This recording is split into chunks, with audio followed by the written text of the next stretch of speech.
Hi అండి, అందరికీ నమస్తే. Welcome to our channel it's me Naga. ఈరోజు బతుకమ్మ కథ గురించి చెప్దామని మీ ముందుకు వచ్చానండి.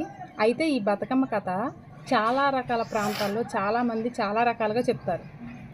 చౌళ్ళ రాజులు శివలింగాన్ని తీసుకెళ్ళడం వల్ల ఇలా జరిగింది అలా జరిగింది అని చాలా రకాలుగా కథలు ఉంటాయి. మనం దేన్ని కొట్టుపరేయకూడదు. కొన్ని ప్రాంతాల్లో కొన్ని రకాలుగా చెప్తారు. కాబట్టి నేను ఈరోజు ఒక కథ చెప్తాను. చాలా సరళంగా అందరికీ చిన్నపిల్లలకు కూడా అర్థమయ్యే విధంగా ఉంటుంది. అయితే ఈ బతుకమ్మ స్టోరీలో కూడా చాలా సైన్స్ ఉంటుందండి.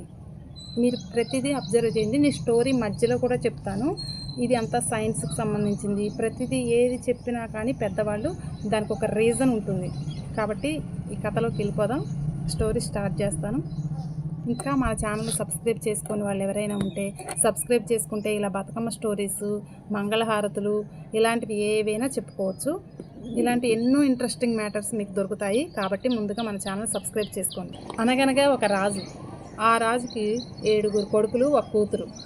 అయితే ఆ రాజుగారు భార్య ఆ 7 కొడుకులకి కూతురికి పెళ్ళిళ్ళు చేసేసి బాధ్యతలన్నీ తీరాయని చెప్పేసి, పెళ్ళిళ్ళు అయిపోతే పిల్లల బాధ్యతలు తీరినట్టే కదండి. సగం బాధ్యతలు అప్పుడు దాకా చాలా కష్టపడి బిజీగా ఉంటారు కదా. బాధ్యతలన్నీ తీరాయని చెప్పేసి కాశీ రామేశ్వరం తీర్థయాత్రలకు వెళ్తారు. అయితే కొన్ని రోజుల తర్వాత దసరా పండుగ వస్తుంది. దసరా పండుగ వచ్చిన తర్వాత ఈ అన్నలందరూ వెళ్ళేసి చెల్లిని తీసుకొని పుట్టింటికి తీసుకొని వస్తారు. అయితే ఇలా దసరా పండగకి పుట్టింటికి వచ్చినటువంటి ఆ రాజుగారి కూతురికి ఇప్పుడు మనం ఈ ఆటని బతుకమ్మ అని పేరు పెట్టాం కదా. అసలు ఈ బతుకమ్మ అనే పేరు ఎలా వచ్చిందో అనే కదా ఈ స్టోరీ గురించి చెప్పుకునేది. అయితే ఈ దసరా పండగకి అంతకుముందు ఈ ఆటని ఏమనిపించేవాళ్ళు, గౌరమ్మ ఆట అని పిలిచేవాళ్ళు. గౌరమ్మ ఆట ఆడుకునేవాళ్ళు. అయితే ఆ గౌరమ్మ ఆట ఆడేటప్పుడు అందరూ 9 రోజులు కూడా చక్కగా పట్టు చీరలు కట్టుకొని, చక్కగా జ్యువెలరీ వేసుకొని, కాళ్ళకి పసుపు, మెడకి గంధం, జడకుప్పలు, కాళ్ళ కడియాలు పెట్టుకొని వెళ్ళి ఆడేవాళ్ళు. అయితే మన ఆడవాళ్ళకి ఎన్ని చీరలు ఉన్నా సరిపోవు కదండి. అయితే ఆ రాజుగారి కూతురు తన కట్టిన చీరలన్నీ బోరుగా అనిపించి వాళ్ళ వదిన దగ్గరికి, చీరల దగ్గరికి వెళ్తుంది. చీర కోసం వెళ్తుందనమాట. చీరలు, నగలు రకరకాలు పెట్టుకోవాలని ఆశగా ఉంటుంది కదా. పెట్టుకోవడం కోసం వాళ్ళ వదిన దగ్గరికి వెళ్తుంది. మొదటగా పెద్ద వదిన దగ్గరికి వెళ్తుంది. వదిన తలుపు తీయి అంటుంది.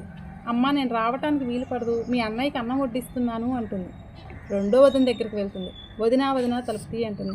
నేను రావటానికి వీలు పడదమ్మా, స్నానం చేస్తున్నాను అని రెండో వదిన అంటుంది. మూడో వదిన దగ్గరికి వెళ్తుంది. వదిన తలుపు తీయి అంటుంది. అమ్మ, నేను రావటానికి వీలు పడదమ్మా, వంట చేస్తున్నాను అంటుంది. అలా మిగతా అందరి వదినలు కూడా ఏదో ఒక సాగు చెప్పి తప్పించుకుంటూ ఉంటారు. అయితే లాస్ట్ వదిన దగ్గరికి వెళ్తుంది చివరి ఆశతోటి.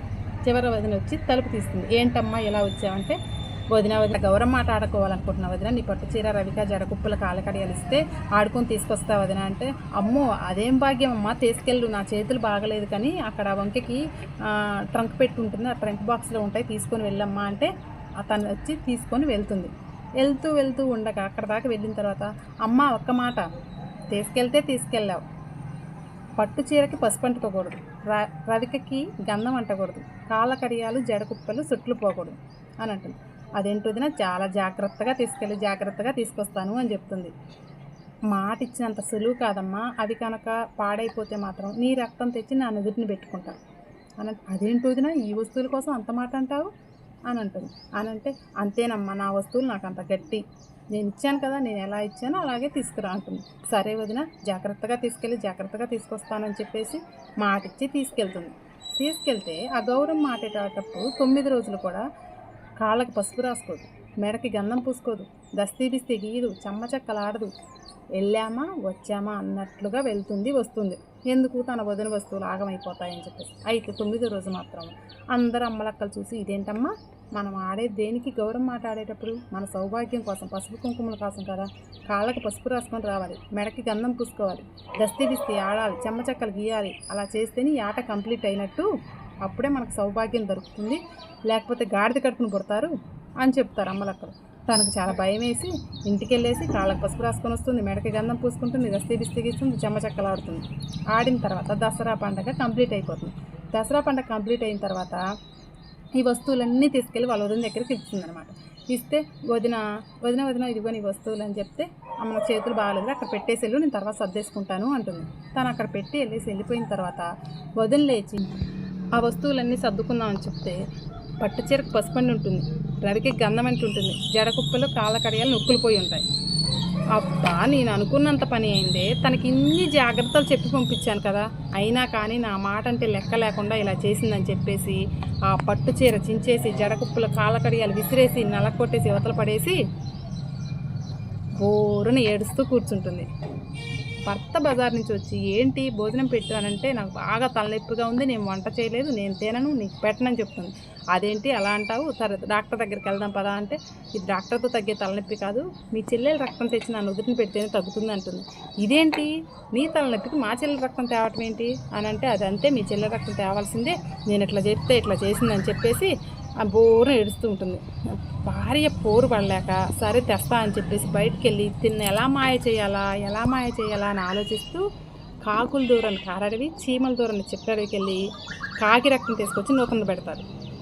కాకి రక్తం తీసుకొచ్చి నొసలు ఎందుకు, చెల్లి మీద ప్రేమ, భార్య మీద ప్రేమ, ఎవ్వరి మాట కాదనలేక తన భార్యను నచ్చ చెప్దామని చెప్పేసి కాకి రక్తం తీసుకొచ్చి నచ్చలు పెడతారు.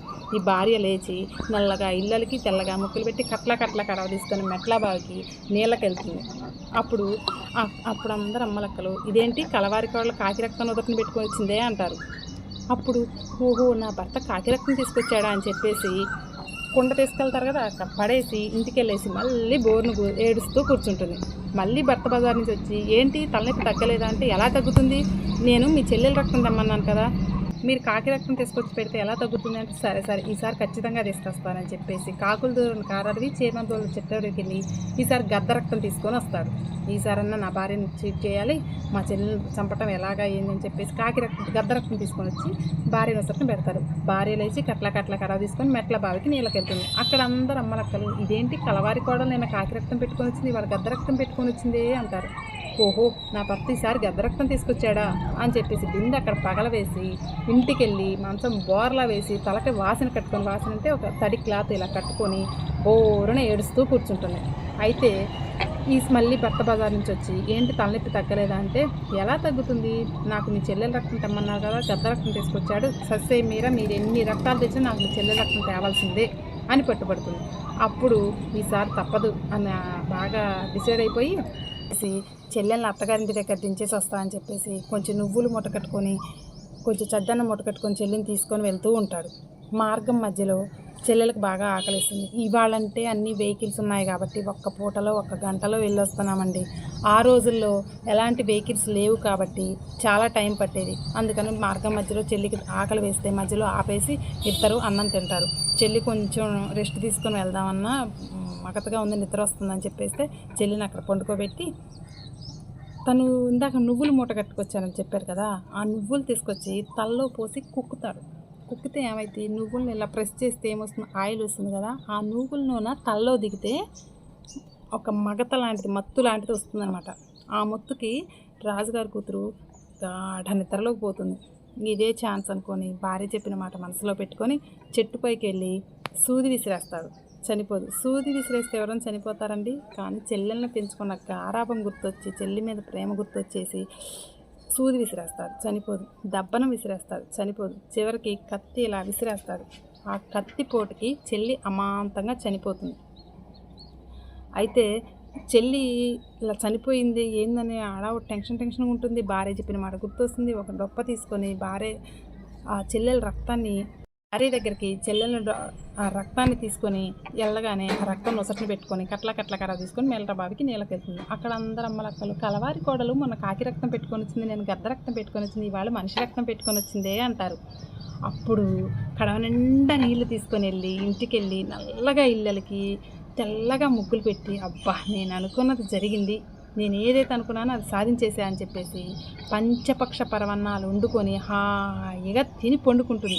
నేను అనుకున్నది జరిగింది అని చెప్పేసి. అయితే ఇది ఇలా ఉంటే అక్కడ రాజుగారి కూతురు చెట్టు కింద చనిపోయింది కదా, అక్కడ చనిపోయిన చోట మాత్రం తల వనమవుతుంది. ఇదంతా హెయిర్ కదా, వనమవుతుంది. పొట్ట బావవుతుంది. చేతులు కాళ్ళు చాగాళ్ళు చాంతాళ్ళు అవుతాయి. ఒక మంచి పూలవనం తయారవుతుంది. అంటే ఒక బంతి పూలు, విరజాజి పూలు, ఈ గులాబీ పూలు అలాంటి ఒక మంచి చూడటానికే కన్నులు వింపుగా ఉండేటటువంటి ఒక మంచి పూలవనం తయారవుతుంది. అయితే ఇదే టైంలో రాజుగారు వారి తీర్థయాత్రలకు వెళ్ళారు కదా, వాళ్ళు తిరిగి వస్తూ ఉంటారు. అయితే మార్గం మధ్యలో రాజుగారి భార్య ఈ పూలవనం చూసి ఆడవాళ్ళకంటే పూలు ఇలాంటివి చాలా ఇష్టం కదండి.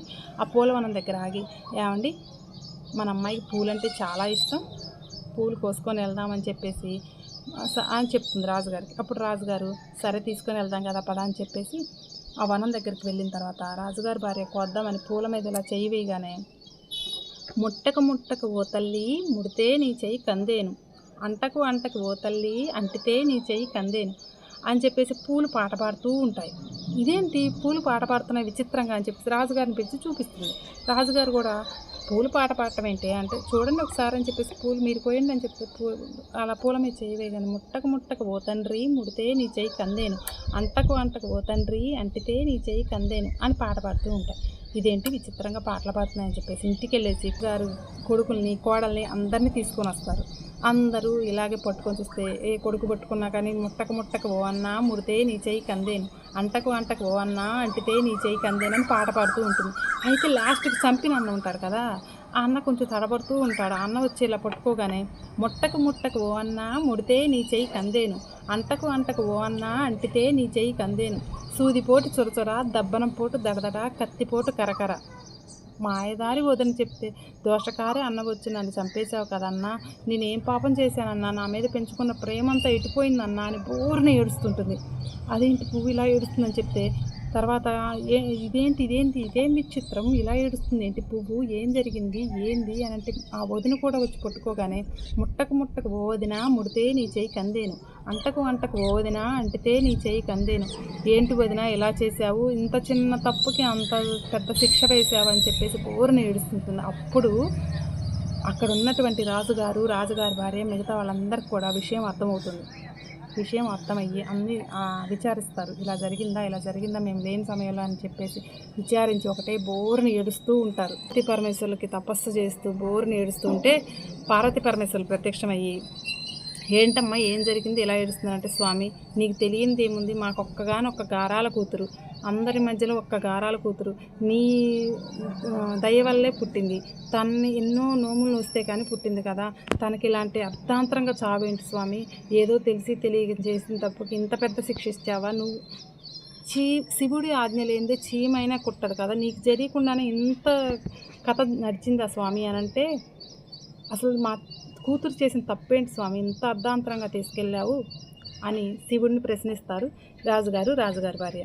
అప్పుడు శివుడు, అమ్మా నీ కూతురు దసరా పండగ అప్పుడు గౌరమ్మ ఆట ఆడేటప్పుడు కాళ్ళకు పసుపు రాసుకొని రాలేదు, మెడకి గంధం పూసుకోలేదు, దస్తీ బిస్తీ గీయలేదు, చెమ్మ చెక్క గీయలేదు, అందుకే ఆ దోషం వల్లనే తనకి ఇలా అర్ధాంతరమైనటువంటి చావు వచ్చింది అంటే, స్వామి చిన్నపిల్ల తెలిసి తెలియక ఏదో చేసింది, దానికి ఇంత పెద్ద శిక్షణ. అయితే అసలు ఆడవాళ్ళు ఎందుకు కాళ్ళకు పసుపు రాసుకుంటారో తెలుసండి. దీనికి వెనక ఉన్నటువంటి సైన్స్ ఏంటంటే, కాళ్ళకు పసుపు ఆడవాళ్ళు పొద్దుగుకులు బట్టలు ఉతకడానికి, అంటుతడానికి, పొద్దుగుకులు ఇల్లు క్లీన్ చేసే క్రమంలో కాళ్ళు పాస్తూ ఉంటాయి. దానివల్ల కాళ్ళకు పసుపు యాంటీబయాటిక్, అలా రాయటం వల్ల కాళ్ళ పగుళ్ళు పాచటం అలాంటివన్నీ తగ్గుతాయని కాళ్ళకు పసుపు రాసేవాళ్ళు. ఇలా చేతులకు గాజులు ఎందుకు వేస్తారనుకున్నాం, ఈ బ్లడ్ సర్క్యులేషన్ బాగా జరగటానికి. ఇలా ప్రతి ఒక్క దానికి ప్రతి ఒక్క సైన్స్ రీజన్ వెనక ఉందన్నమాట. అయితే ఇప్పుడు స్టోరీ కంటిన్యూ చేద్దాం. అయితే ఏం జరిగిందంటే, ఈ పార్వతీదేవి అంటుంది, సర్వమంగళ మాంగళ్యే శివే సర్వార్థ సాధకే శరణ్యే త్రయంబకే దేవి నారాయణి నమోస్తుతే. అంటే మనకి ఆడవాళ్ళకి పసుపు కుంకం గాజులు ఈ గంధం ఇవన్నీ కూడా సౌభాగ్యాలు. ఇవన్నీ ఆడవాళ్ళకి అలంకరణ మాత్రమే కాదు, ఇవన్నీ సౌభాగ్యాలు అన్నమాట. ఇలాంటి వాటిని తను పట్టు చీర రవికకి ఇచ్చినంత విలువ వీటికి ఇవ్వలేదు. అందుకే ఇలా జరిగిందని చెప్తే, స్వామి చిన్నపిల్ల ఏదో తెలిసి తెలియక ఇలా జరిగింది, మరి ఈ దోషం పోవాలంటే ఏం చేయాలి స్వామి అని అంటే, ఒక్కటే మార్గం అమ్మ, వచ్చే దసరా పండుగ వచ్చిందాక ఆగి ఆ గౌరమ్మ ఆటని తన తరపున మీరందరూ ఆడి ఆ అక్షింతలు తీసుకొచ్చి ఈ పూలవనం మీద చల్లండి, అప్పుడు మీ అమ్మాయి మళ్ళీ బ్రతికొస్తుందని చెప్తే, స్వామివారు చెప్పినట్టు ఇంటికి వెళ్ళేసి దసరా పండుగ వచ్చిందాక ఆగి ఆ అక్షింతలు తీసుకొచ్చి వనం మీద చల్లుతారు. గౌరమ్మ మాట ఆడేసి 9 రోజులు చక్కగా నియమనిష్టలతోటి ఆడి ఆ అక్షింతలు తీసుకొచ్చి వనం మీద చల్లుతారు. అప్పుడు మళ్ళీ 16 ఏళ్ల బాలకుమార్తెగా మళ్ళీ రాజుగారి కూతురు బతికొస్తుంది. పార్వతీ పరమేశ్వరుల దయ వల్ల మళ్ళీ బ్రతికింది కాబట్టి ఆ తల్లిని మనం బ్రతుకమ్మ అని పిలుస్తూ వస్తున్నాం. అర్థమైంది కదా ఎలా వచ్చిందో. ఆ స్వామివారు పారలు వెళ్తూ వెళ్తూ ఇది ఇప్పుడు మీకు జరిగినటువంటి ఈ కథ విన్నవారికి, చదివిన వారికి, నలుగురు చెప్పిన వారికి అష్టైశ్వర్యాలు, ఆయురారోగ్యాలు సిద్ధిస్తాయని పార్వతీ పరమేశ్వరులు దీవించి వెళ్ళారు. అందుకే మనం ఏటా కూడా ఈ బతుకమ్మ కథ చెప్పుకుంటూ ఉంటాం. కాబట్టి ఈ 9 రోజులు కూడా మనం బతుకమ్మ ఆట అయిపోయిన తర్వాత ఈ బతుకమ్మ కథ చెప్పుకుంటూ ఉండటానికి రీజన్ అదనమాట. కాబట్టి పెద్దలు ఏది చెప్పినా దాని వెనక సైన్స్ ఉంటుంది, ఒక మంచి ఉంటుంది. కాబట్టి ఏది కొట్టిపడేయకూడదు, ఏది తీసిపడేయకూడదు. ఈ కథ మీకు నచ్చిందా? నచ్చితే మన ఛానల్ ఇంకా సబ్స్క్రైబ్ చేసుకునే వాళ్ళు సబ్స్క్రైబ్ చేయండి. ఈ వీడియోకి ఒక్క లైక్ చేయండి. ఎలా ఉందో కామెంట్ చేయండి.